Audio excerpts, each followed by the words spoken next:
panelists an opportunity to interrogate it and give their observations, as well as their own observations on the theme at hand. So let me invite them, without further ado, up onto the stage. We have Dimitri Papalexopoulos, who's the chair of Titan. We have Michael Stasinopoulos, who is the chair of Viohalco and the president of the Hellenic Production Industry Roundtable for Growth. And we have Theodore Trifon, who is co-chief executive at Elpin Group and the president of the Pan-Hellenic Union of Pharmaceutical Industries. Welcome. It's good to see you all again. I think we've all met. Thank you very much for that, Minister. That was very interesting and quite concise, actually. Nice 8 points. Let's start then with you again, Minister. You've sort of laid out a plan there and I think made an appeal for a vote next year. But let's talk about the longer term. And let's just set aside next year's elections for the moment and ask a more philosophical question, which is, what does long-term prosperity actually mean for Greece, for the Greek people? What is it, how do you hope people's lives will have been transformed between now and 2030? I will try to avoid a rather philosophical answer. I'll try to be practical. We have actually two ways to proceed. The first is to repeat the mistakes of the past, to rely on consumption and borrowing.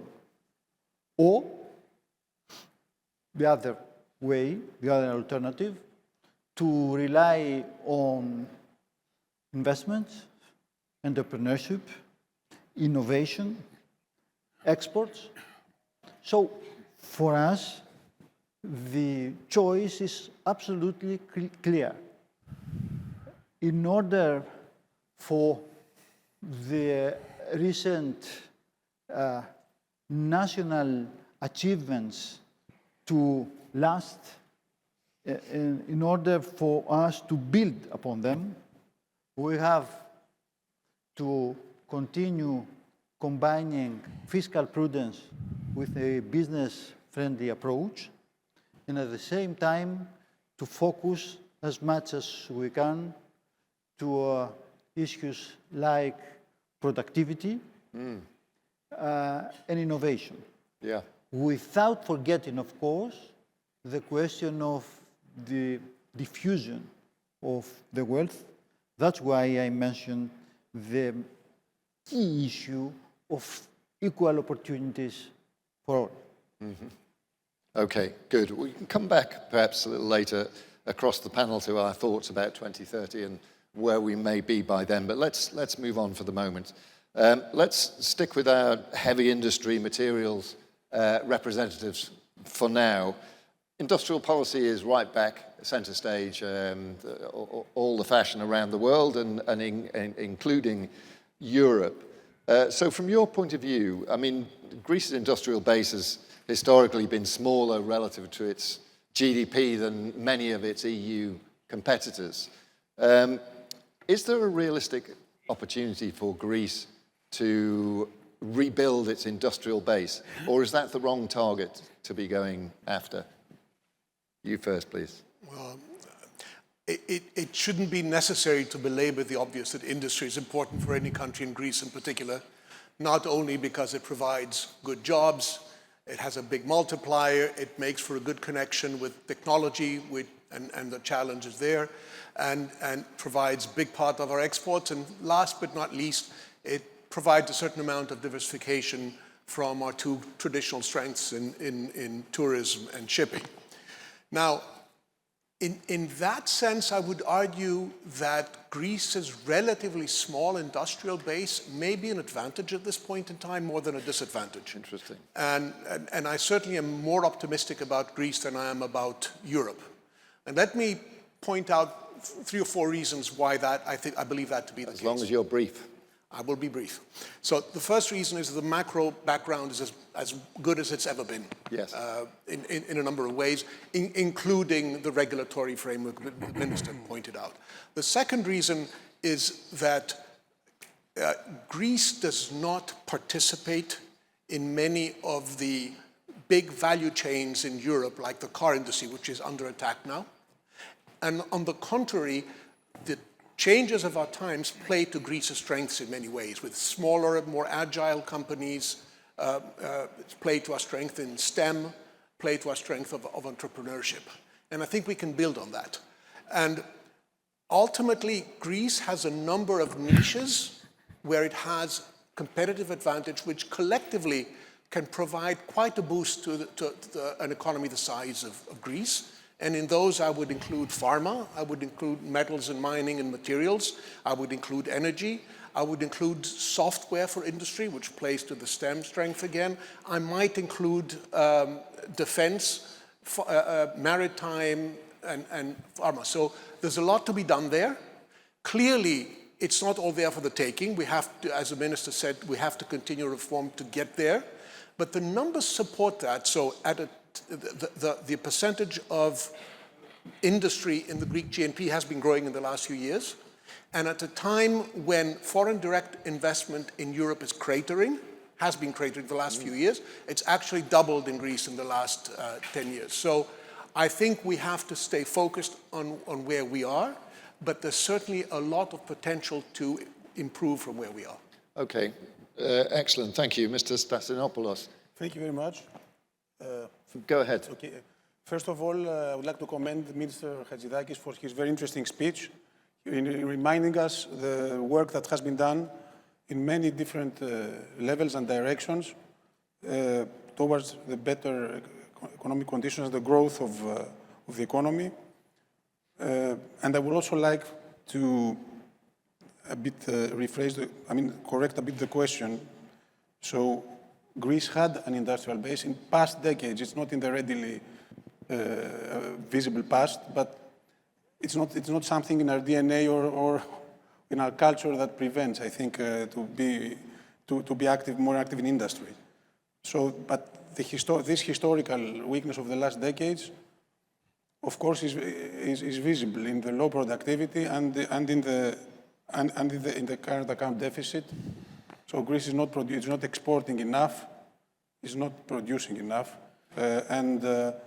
here I think we should be a bit. The reference should be the other countries in our region or elsewhere in Europe or our neighbors, who are Bulgaria is definitely has formed a very visible, let's say, more concrete industrial policy, and Romania, Turkey, they have put, like most blocs and countries in the world at the present moment with the geopolitical tensions, they have put manufacturing in the core of their growth and sustainability and strategy of the country, of the economy, and for very good reasons, because to produce globally tradable goods, it gives you strength, resilience. During the crisis, I want to say that the companies of our group, which were heavily exporting companies, almost didn't feel the crisis of 2008 and 2009. It was just a V-shaped. So I would say that this path to reindustrialization, or to the reindustrialization of Greece, passes, first of all, on the prioritization, on the realization that how important is manufacturing to rebalance the model, the economic growth model of Greece. And I would like to say here that we speak about digital transition and AI and innovation. I think that this industry is pulling this, and it's raising this in importance if industry exists and if industry grows. Even what they say about the size of companies in Greece. When you have a growing economy, the mergers and the different moves of companies and even smaller companies, they were going to be facilitated compared to an economy that does not promote manufacturing. And I would like to speak, of course, once again about the lack of a ministry for industry even though there's a ministry for tourism, for shipping, for agriculture. And in general, I think that a clear vision has to be a clearer vision. There is a vision, of course, but a clear vision prioritizing manufacturing should be established between all the stakeholders. I would include policymakers, of course, the entrepreneurs. I would say also the banks, the academics, and I think that there is starting to be a consensus because we see it all around the world. The necessity for a more balanced and robust economic model. And I would like to finish that Greece should be more present in the European forums and platforms for industry. Unfortunately, it is not very present at the moment. There are coalitions. There's the Friends of Industry, Coalition for the Energy-Intensive Industries. In the Competitiveness Council, we see a lot of activity and organization. Blocks of countries are taking initiatives and trying to influence the European aspect of industrial growth. So yes, I think that there are measures that could be taken. Thank you. Okay, excellent. And of course, there are companies, to reiterate what Mr. Paltsopoulos said, there are companies that are worthy. They are worthy of, they are present in the global markets. Thank you. I'm interested that you say that Greece isn't well representative in European industry bodies and in the industry discussion. Why is that? Why? That Greece isn't well represented among European... We think that it could be better represented. I mean, at a higher level, there is this group now, the Friends of Industry. There are 19 countries. It's not all European countries, but Greece is a bit, and it's not the government's fault only. This is for sure. In general, we should be a bit more enthusiastic about industry. It's a big opportunity and one of the, I think, the best investment. It's an investment. I will speak also later about them. Thank you. Okay. Let's move along, Mr. Trifon. Pharma, life sciences, a very, very promising industry, very promising sector for Greece, but globally as well. So, you don't get to operate in a field like that without competition. So your reflections, please, on prospects for your industry in Greece and in the broader international competitive context. I would like to thank Economist for the invitation.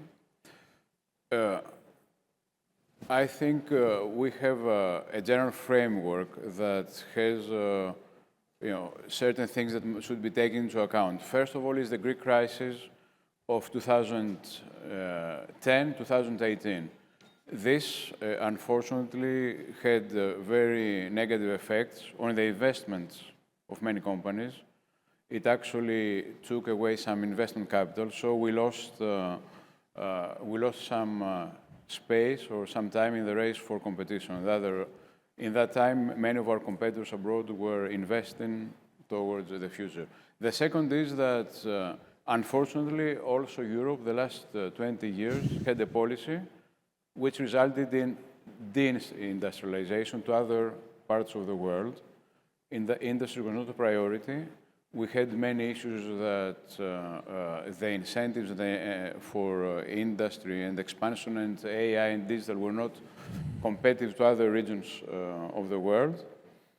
And plus we had these evergreening issues that created a lot of additional costs to the companies. So in this context now, we are trying, after the COVID, to find a new model. Mm-hmm. I think Greece preceded that from 2019, as has been mentioned, in order to be able to overcome the crisis. The government, but mainly also many Greek business during that period, we took risks.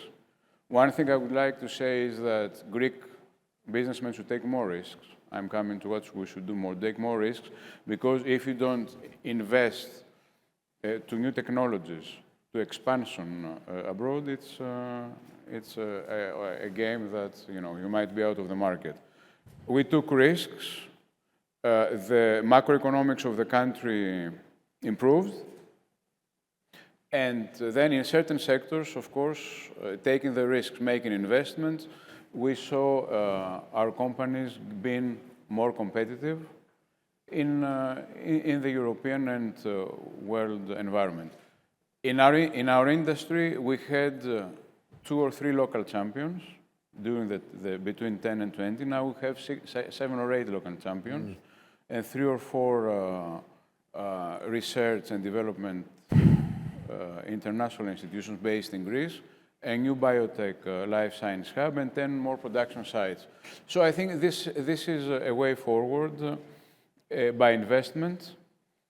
A very basic thing, for us, a very important thing is the collaboration between academia, universities, research institutions, and industry. In your field in particular, that's important. In all fields, but in all fields. I remember that 20 years ago, not 50, 20, 25 years ago, some of the professors of medicine had to come during the night in our research center because if somebody, realized that, then they would have problems in the universities. It was considered a no-go zone. So this is also a very, very important thing that we need to do many more steps forward to bring all these groups together with funds, with investment from the company and the state. Okay, believe it or not, time is already pressing. So I'm going to speed things up a bit, and we're going to go through the next set of questions quickly with your collaboration. I want to touch on another area which is vitally important if your proposals and your plans for the future are going to work, and that is talent, the question of talent. Now, you mentioned a brain gain in Greece, but this is in the context of a post-crisis period when lots and lots of talented young Greeks understandably left the country and went to look for opportunity elsewhere. How serious an issue is this for Greece? What are your government's plans to increase, accelerate the pace of return and to assure that these gentlemen and all of the other business investors in the room have access to the talent they need? We have already adopted significant measures which contributed to this direction, to the brain gain direction. The most significant of them is the 50% reduction of taxation for 7 years period. It is, I think, a crucial incentive. But also, I think that the whole, let's say, the achievements, the national successes of the last years contributed to convincing young Greeks living abroad to come back. And we're determined to continue the same way, encouraging entrepreneurship, And encouraging innovation. You're confident that's going to be enough to make sure that the labour pool has the right skills and numbers to supply the needs of your industries? I mean, something will not operate automatically. Yeah. Miracles do not occur in this world. So we have to implement a package of policies which can contribute globally to this objective. Okay. And I refer to certain 8 different different areas where we can focus on in order to further accelerate this wave of brain gain. I noted all of your 8 initiatives, so next year I'm going to come back and we'll check them all off one by one. Let's move along the line. Let's stick with this issue of talent. I mean, I'm happy for you to raise any issue you want and to respond to anything you've heard, but I'm interested in this question of talent. Are you confident, as leaders in your industries, that you're going to have access to the talent you need to fulfill your plans? I think the availability of skilled talent is the single biggest bottleneck for our economy going forward. Okay. By far. Financing is there, everything else is there. And I think there are no silver bullets, no simple answers. Part of it has to do with education.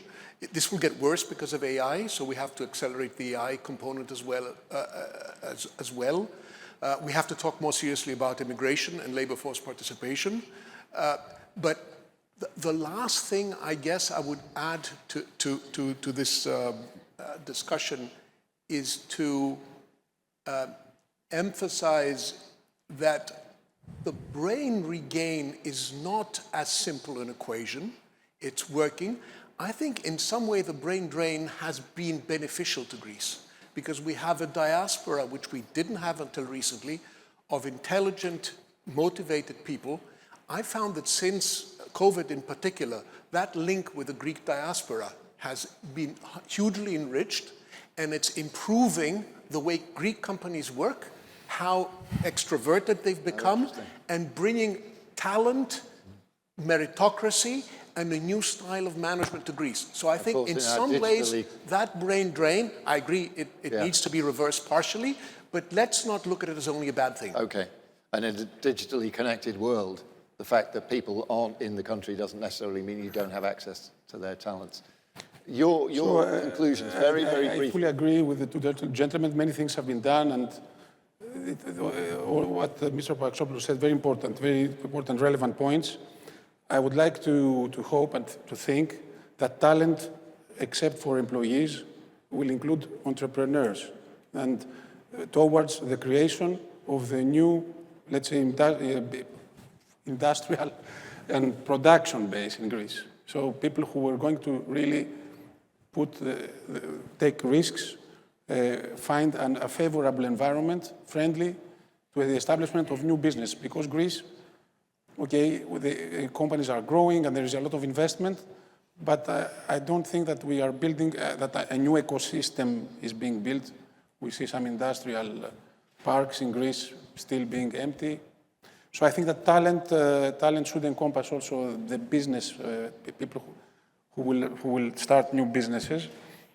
And but of course, in what concerns brain drain, and we are experiencing the same things, and we are hopeful for yes.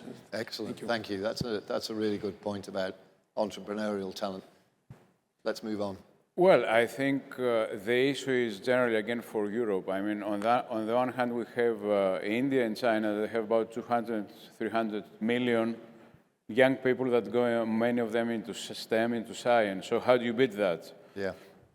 You have to be specialized. You have to have programs that need to have fast results. And actually, you have to, I think you have to interact with young people from start, from the schools. This is the first thing. And the many industry associations are doing that. The second thing is to be able for each industry to make some professional development programs. We're doing this in the pharma industry, where we have some hubs, we have some specific programs for educating younger people. And now with the new law of the government, we can make some specific two-year programs tailored on our needs. And every year we train about 500 to 600 people. And also have about 400 internships plus this development program. The other thing that Dimitris said is very important is the connection with the diaspora. We're doing this with American-based Greeks from the diaspora for life sciences. Mm-hmm. And we are trying to bring some of them as mentors. We had an event with the Panathina, which is an event where young people come for startups, for new ideas, to try to communicate with investors, with the society. And with 1,000 people came there, and there was also some very distinguished people from the diaspora from abroad given some direction. So this is a thing that we need to put, wonderful. You know, a total plan that we need to put in place. That's a positive note, and given that we're on a positive note, it's the perfect moment to end, I think. We could have carried on a lot longer. There's an awful lot more to say, but they will literally kick us out of the room if we don't finish now.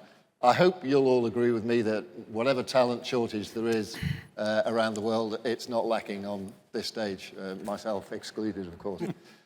Please join me in thanking our panel and enjoy the rest of your evening. Thank you.